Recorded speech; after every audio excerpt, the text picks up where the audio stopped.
Shalom sahabat Lensa Kita, bertemu lagi dengan saya Widodo di podcast Lensa Kita pada episode kali ini. Kita sudah memasuki bulan Juni, adalah bulan yang mempunyai nilai sejarah bagi bangsa kita Indonesia. Karena tepatnya tanggal 1 Juni kemarin kita boleh bersama-sama memperingati hari lahirnya Pancasila. Nah, dalam episode kali ini kita akan berbincang-bincang dengan tamu kita nih. Dia masih muda. Nah, kita penasaran kan gimana sih perspektif anak muda tentang Pancasila di era digital dan era milenial pada saat ini. Langsung saja mari kita sambut dia, Mareta Oki Savitri. Selamat datang. Terima kasih Mas Wid sudah mengundang saya di podcast Lensa Kita. Ya, biasa dipanggil Tata ya? Iya. Oke, Tata gimana kabarnya? Oh, baik sih. Oke, sehat ya? Puji Tuhan sehat. Oke.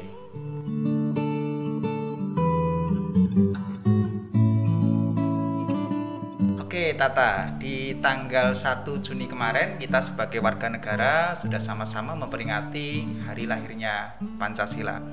Nah, menurut Tata ini ya, makna hari lahirnya Pancasila, terutama Tata ini kan masih muda ya? Harusnya sih gitu. Oh gitu ya, harusnya gitu. Perlu dicek KTP nanti ya. Nah, maknanya apa sih Pancasila bagi Tata? Pancasila buat aku dan kaumku ya. Mantap. Jadi seperti yang kita tahu ya Mas Wid, kalau sama Pancasila itu adalah dasar dari segala tatanan dan aturan di yang negara ada. Kita ya. Untuk kaum muda sendiri, sebenarnya perbedaan antara kaum muda dengan kaum yang lain itu adalah egonya yang lebih tinggi daripada kaum yang lainnya. Oh ya? Ya, karena soalnya dalam masa pubertas kan, jadi mereka lebih kayak ego harus ya. aku gitu. Menunjukkan jati diri gitu ya. Jadi untuk hari lahir Pancasila yang kemarin itu tanggal 1 Juni itu, menurut aku lebih ke pengingat sih untuk kaum pemuda itu untuk menyampingkan ego mereka dan menyatukan segala perbedaan yang ada, perbedaan ideologi, pikiran dan semacamnya. Jadi lebih ke kayak pengingat, oh kamu harus menyampingkan ego buat kesatuan dan persatuan negara Indonesia. Oh ya, jadi kita harus menurut Tata itu kita diingatkan kembali bahwa negara kita itu punya dasar, yaitu Pancasila itu sebagai dasar dalam kita berideologi bagi bangsa Indonesia ini ya. Menarik sekali. Mewakili anak-anak muda nih, anak-anak youth zaman sekarang. Kira-kira dulu kan para pemikir, para tokoh negeri ini dalam merumuskan Pancasila itu kan bukan hanya sehari dua hari, apalagi nggak mungkin sistem sekebut semalam kan. Mereka itu udah berembuk nggak mungkin beberapa hari. Nah, kira-kira ada nggak keteladanan hidup yang kemudian bisa kita ambil, terutama bagi Tata, generasi Tata, anak-anak muda sekarang meneladani para pemikir-pemikir yang merumuskan Pancasila itu sehingga boleh menjadi dasar negara yang kuat. Yang pasti sikap berani mereka sih. Sikap berani mereka untuk menyatukan segala ideologi. Indonesia kan terdiri dari beberapa pulau-pulau. Betul. Nah, ketiga perumus dasar negara itu berkumpul dan menyatukan dari semua pikiran-pikiran yang rakyat-rakyat yang ada di pulau-pulau itu. Sikap berani mereka. Terus yang cinta tanah air yang pasti. Dan yang terakhir itu menyampingkan ego pribadi mereka dan mengutamakan kepentingan semua rakyat Indonesia. Karena bisa aja kan dari Insinyur Soekarno atau Muhyiddin atau Supomo itu menyisipkan satu atau dua pasal yang itu benefit untuk mereka, tapi mereka nggak ngelakuin itu karena mereka lebih mementingkan Indonesia daripada diri mereka sendiri. Jadi menomorduakan atau menomorsekiankan kepentingan diri sendiri ya. Lagi-lagi ego sih.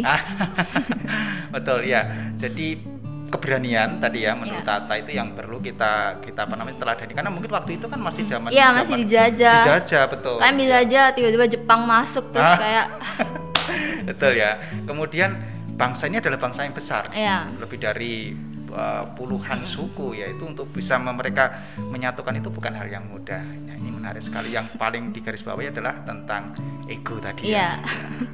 Keren. sebagai warga negara Indonesia, kita punya dasar negara, yaitu tadi Pancasila ya, sebagai ideologi kita berbangsa dan bernegara. Tetapi kita juga harus ingat bahwa kita sebagai orang percaya, kita juga punya pegangan, yaitu Alkitab yang merupakan firman Tuhan. Nah, sekarang kita melihat dari sudut pandang Alkitab. Coba kita lihat di dalam Roma 13 dari ayat 1 sampai ayat 7 yang pada garis besarnya berbicara tentang kepatuhan kita kepada pemerintah juga. Nah, menurut Tata, ini setelah membaca, tentunya tadi sudah membaca ayat ini, responnya gimana? Atau tanggapannya gimana ketika kita membaca Roma pasal 13 dari ayat 1 sampai ayat yang ke-7? Dari Roma 13 ayat 1 sampai 7 itu kalau semua di garis bawah itu ringkasnya itu adalah kita harus taat kepada pemerintah. Aku sendiri percaya bahwa ada salah satu sosiolog itu bilang kalau semua sifat asli manusia itu adalah jahat. Gitu ya? Ya, jadi aku mempelajarinya di SMA kemarin. Beliau bilang kalau sifat asli manusia itu adalah jahat. Tapi karena adanya norma, aturan dan semacamnya, sifat asli mereka itu berubah menjadi baik. Karena norma dan aturan itu kan sifatnya memaksa kan, Mas Fit. Ya. Mau nggak mau kamu harus. Bisa juga, ya. Ya kan? Iya. Dengan begitu, sedangkan norma dan aturan itu yang membuat adalah pemerintah, kayak DPR, rancangan RUU dan sebagainya. Nah, kalau semua kita yang memiliki sifat asli jahat itu nggak taat sama pemerintah, otomatis sifat asli kita itu tetap ada dalam diri kita. Mendominasi ya? Ya, tetap mendominasi gitu loh. Iya. Jadi ya itulah kenapa kayak Alkitab menyatakan bahwa kita itu harus taat, karena dengan begitu sifat asli kita itu berubah menjadi baik karena norma dan aturan tersebut. Jadi menariknya bahwa Alkitab juga melihat perlunya keseimbangan gitu ya. Kita bukan hanya taat di dalam menjalankan aturan-aturan agama, tetapi kemudian menomorduakan aturan-aturan negara karena kita sebagai warga negara yang baik. Tetapi Alkitab juga menuliskan kita harus seimbang, taat juga kepada pemerintah gitu ya. Karena kalau di dalam ayat ini juga disebutkan bahwa barang siapa melawan pemerintah, ia melawan ketetapan Allah, dan siapa yang melakukannya akan mendatangkan hukuman atas dirinya. Nah, menarik sekali.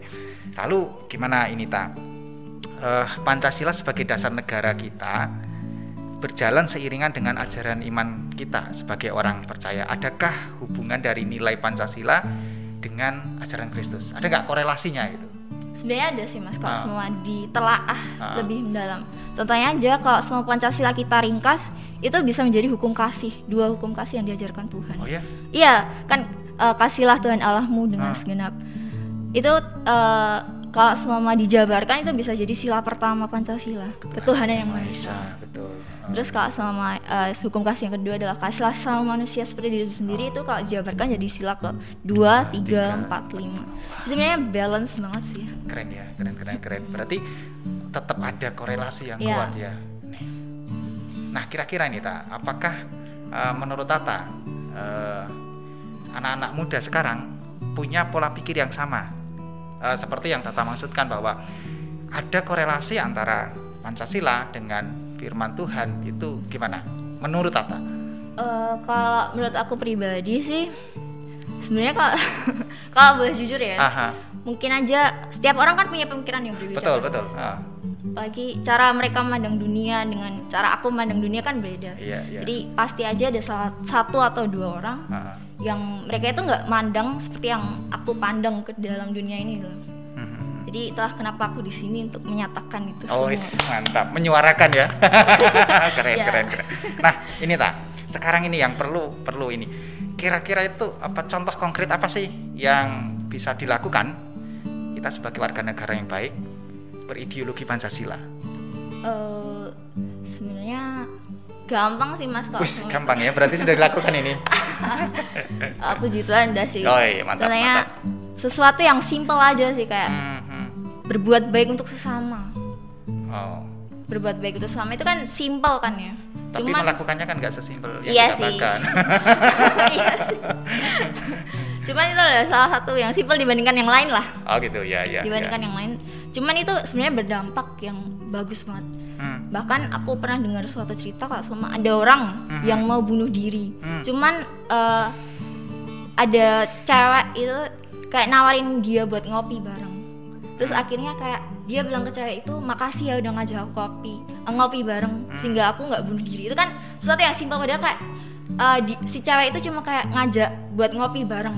Ngopi kan cuma kayak 18.000, 15.000. Iya, tapi itu, apa makna dia mungkin diterimanya iya, itu ya gitu. Untuk si orang itu kayak berdampak untuk kayak kamu udah nyelamatin nyawaku, kayak aku percaya bahwa kamu ada orang baik, masih ada orang baik gini. Iya. Jadi intinya jangan pernah bosan berbuat baik. Iya, karena betul, karena sekecil apapun perbuatan baik yang kita lakukan itu pasti akan berdampak. Iya, itu bisa aja berdampak besar buat orang lain. Oke, keren.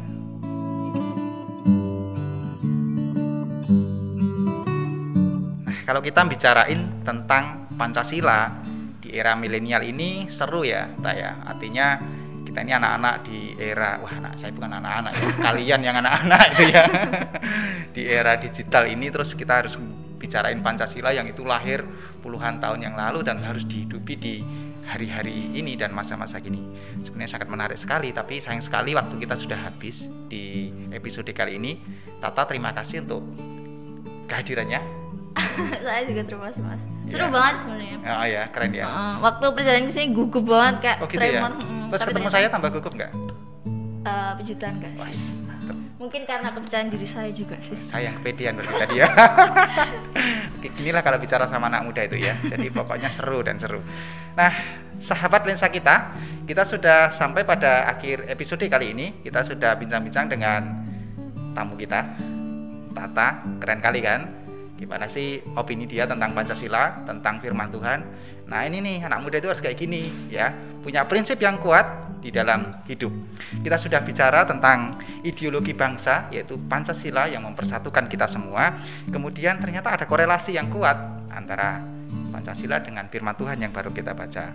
Dalam mengamalkannya, menurut Tata simple, yaitu berbuat baiklah kepada semua orang, karena itu merupakan salah satu cara kita mengamalkan Pancasila di era milenial ini. Jangan lupa ikuti terus podcast lensa kita yang akan tayang setiap minggunya di channel YouTube GKMI Solo.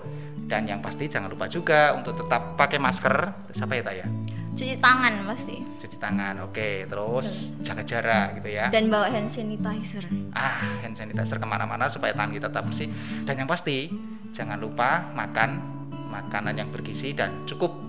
Lalu olahraga supaya badan kita tetap sehat, dan yang pasti berdoa kepada Tuhan supaya kita tetap dijagai dan dilindungi selalu. Sampai jumpa di episode berikutnya dan Tuhan Yesus memberkati.